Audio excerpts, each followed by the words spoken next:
আমি মাহফুজুর রহমান মারুফ। আর আমার লগে যেইন আছেন তাই নইলে গিয়া সুহেল ভাই, থানোর বাড়ি হইলে কি গমিনচিরিত, বিয়ানীবাজার গমিনচিরিত হইলে কি থানোর বাড়ি। আর এই যেই জায়গায় তাইছি এখানে হইল গিয়া থানোর বনির বাড়ি। এখন মনে মনে হইতে পারেন বলিতে বনির বাড়ি কেমনে খিলা খিতা গমিনচিরি থাকি। থানোর বোন তখন আমেরিকাত, বনি জামাই তখন আমেরিকাত, বাগনা বাগদিন যা আসছেন সব তখন আমেরিকাত।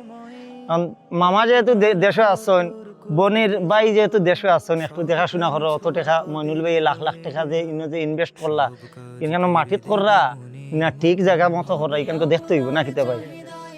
ইনো দেখা আরবি লেজার কাটিং করে আমার রুবেল ভাই, তাই নিলে কি মেইন বস। কিন্তু সম্পূর্ণ থিম আইডিয়া ক্রিয়েটিভ এই যে ক্রিয়েটিভ কাজগুলো তানোর দ্বারাই। যাই হোক ভাইয়ের লগে পরে কথা হইব ইনশাল্লাহ। এখন আমি সোহেল ভাইয়ের কাছে আই। সোহেল ভাইয়ের কাছে যাওয়ার আগে আমি একটা জিনিস কই, আমরা সিলেটও কিন্তু একটা ঐতিহ্য আছে। মা বাপ যতদিন পর্যন্ত জীবিত আছেন ততদিন পর্যন্ত ভাই বোন আত্মীয় স্বজন সব কিন্তু এক চুলায় এক ডেকে খায়। এর লাগে আমরা ভালোবাসাটা মানিয়ে বৃদ্ধি থাকে, বেশি দিন মানিয়ে টেকসই থাকে। ওই যে মানে ভালো দামে সস্তা, আত্মার মিশ্র সারের বস্তা। তো আমরা ওলাখান মানিয়ে সিলেটের গুণ হইলে গিয়া আমরা মানে ইয়েটা থাকে, গুণটা থাকে। মা বাপ যতদিন পর্যন্ত আছে ততদিন। আর জায়গা জমিন এগুলা মানে বাঘ বাটুয়ারা খুব কম হয়, আমরা সিলেট এগুলা কম হয়। যাই হোক এখন যেহেতু সাজও আইছি, আমি সোহেল ভাইয়ের লগে কই, আপনার তো বনি জামাইয়ের খাজ এখন কি লেখান হইল? খাজটা খুব সুন্দর হয়েছে এবং খুব ইয়ে লাগে, খুবই সুন্দর। খাজ সুন্দর হয়েছে কইলে হইতো না তো। আপনি মানে হাসাও পাইছেন নি, আরবি লেজার কাটিং রুবেল ভাই যেইভাবে আপনার তোরা কইছেন ওভাবে খাজ পাইছেন নি আপনি? ঠিক আছে, মজবুত পাইছেন আলহামদুলিল্লাহ। যাক, তাই তো আমরা লাগে কিছু মজা উজা খাওয়াইবা। আচ্ছা রুবেল ভাই, আপনি তো এই চিটাগাং থেকে আসছেন, এখন আপনি যে এই যে কাজটা দিচ্ছেন, আপনি এই এত টাকা নিচ্ছেন, মালিক পক্ষকে কেমন ফিডব্যাক দিচ্ছেন এই ব্যাপারে আপনার কাছ থেকে জানতে চাই সংক্ষেপে।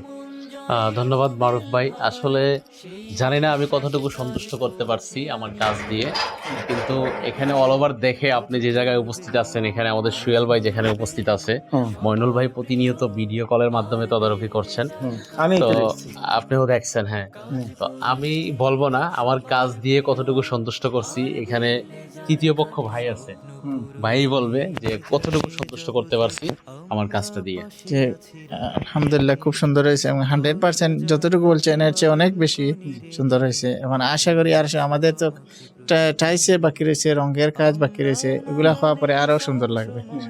আচ্ছা, ওভারঅল কথা হচ্ছে এখনো ইয়ে আছে, রেলিং, বাউন্ডারি আছে, তারপরে সিঁড়ির রেলিং আছে, সবকিছু হওয়ার পরে আপনাদেরকে দেখাবো। আর বিশেষ করে আমাদের সিলেটের কথা বলি, সিলেটে কিন্তু অনেক টাকা পয়সা আছে, সবাই মানে বিশেষ করে টাকা পয়সা বেশি আছে ওইটা বলবো না, তবে সিলেটের মানুষের বিলাসিতা বেশি। ঠিক আছে, নারী গাড়ি বাড়ি, বুঝছেন, এগুলা যদি সুন্দর হয় বাস এনাফ। এরা কিন্তু ব্যাংকে টাকা রাখে না। তো আপনারা সিলেটবাসী যদি এরকম যদি সুন্দর যদি কাজ যদি করাতে চান, আমাদের আরবি লেজার কাটিং এর সাথে যোগাযোগ করেন। ডিসক্রিপশনে নাম্বার দেয়া আছে, রুবেল ভাইয়ের নাম্বার দেয়া আছে, ম্যানেজারের নাম্বার দেয়া আছে, তাদের সাথে যোগাযোগ করুন। আপনারা চাইলে এরকম কাজ নিতে পারেন। ঠিক আছে, আরেকটি কথা বলতে পারি আপনাদেরকে, আমাদের এখানে যদি আপনি যদি বিশ্বস্ততার সহিত যদি কাজ যদি করাতে চান, তাহলে টাকা একটু কিন্তু বেশি লাগবে। মনে মনে বলতে পারেন যে টাকা এত বেশি কেন, এখানে কিন্তু এই অনেক কিছু আছে। ভালো কাজ করাইতে গেলে কিন্তু টাকা একটু বেশি লাগবে নাকি? ঠিক আছে, এই বাইরের দেশের মাল যদি চান, যদি আপনি আপনার ঘরের ভিতরে বাইরের মালগুলা লাগুক, তাহলে একটু টাকা বেশি দিতে হবে। বিদায়, আপনি রুবেল ভাইয়ের সাথে যোগাযোগ করবেন। আর নেক্সটে যখন ফুল কাজ হয়ে যাবে এই বিল্ডিং এর, আপনাদেরকে মানে কি চমৎকার লাগে যে একটা বিল্ডিং আপনাদেরকে আমরা দেখাবো ইনশাআল্লাহ। আসসালামু আলাইকুম। আরবি লেজার কাটিং।